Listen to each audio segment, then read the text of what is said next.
नमस्कार दोस्तों, स्वागत है आप सबका मेरे YouTube चैनल में। दोस्तों, आज की कहानी है संघर्ष ही जीवन है। जिस भी व्यक्ति ने अपने जीवन में संघर्ष किया है, सफलता ने उसके कदमों को अवश्य ही चूमा है।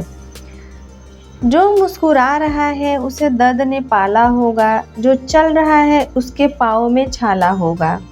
बिना संघर्ष के इंसान चमक नहीं सकता, जो जलेगा उसी दिए में उजाला होगा। संघर्ष क्यों बचे संघर्ष से?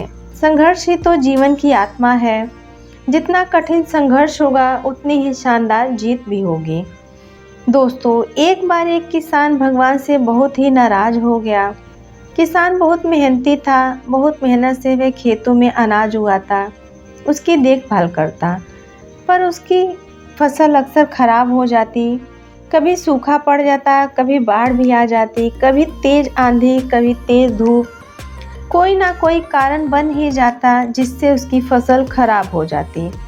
एक दिन वह किसान गुस्से में आसमान की ओर देखकर भगवान से कहने लगा, हे ईश्वर, आप तो सर्वज्ञाता हैं।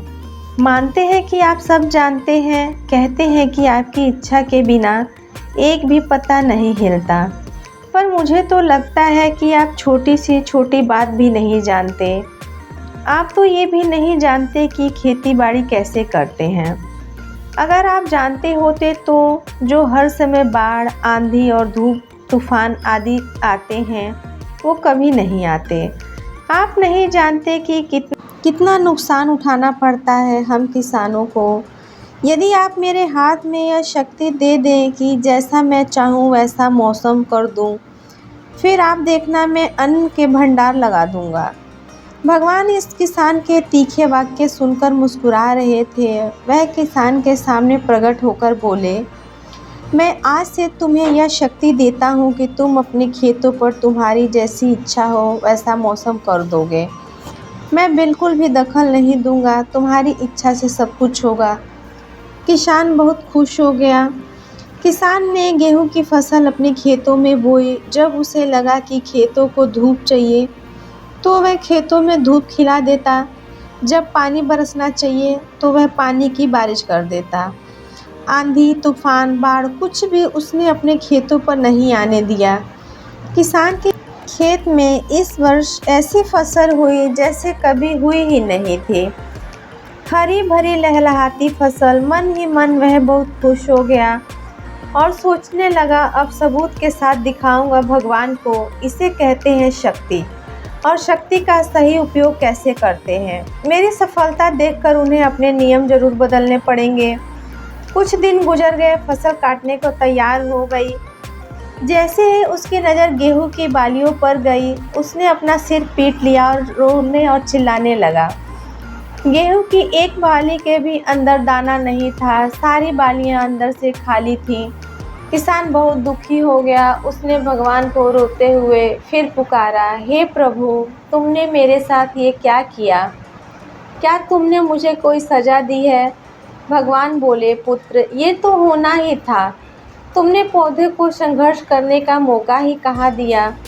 न तो तुमने उन्हें आंधियों से जूझने दिया, न तेज वर्षा से। न ही तुमने उन्हें धूप लगने दी और न ही उन्हें आंधियों का सामना करने दिया। एक भी चुनौती का सामना तुमने उन्हें करने ही नहीं दिया। इसीलिए सारे पौधे अंदर से खोखले रह गए। जब आंधी, तूफान, तेज बारिश और धूप पड़ती है तभी ये पौधे अपने अस्तित्व को बचाने के लिए संघर्ष करते हैं। इसी संघर्ष से एक बल पैदा होता है, उनमें शक्ति होती है, ऊर्जा पैदा होती है। यही ऊर्जा पूर्ति तुम्हारे दानों को नहीं हो पाई है। तुमने उन्हें कठिन परिस्थितियों से गुजरने ही नहीं दिया जहां उनके अस्तित्व का जन्म होता है। सारी बालियां इसीलिए खाली रह गईं।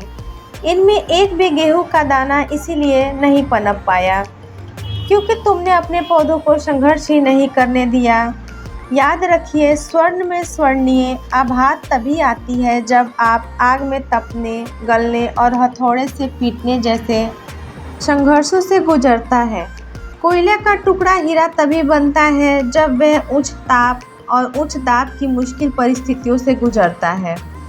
इसी तरह यदि हमारी ज़िंदगी में कोई संघर्ष ही ना हो, कोई चुनौती ही ना हो, तो हम भी गेहूं की बालियों की तरह खोखले रह जाएंगे।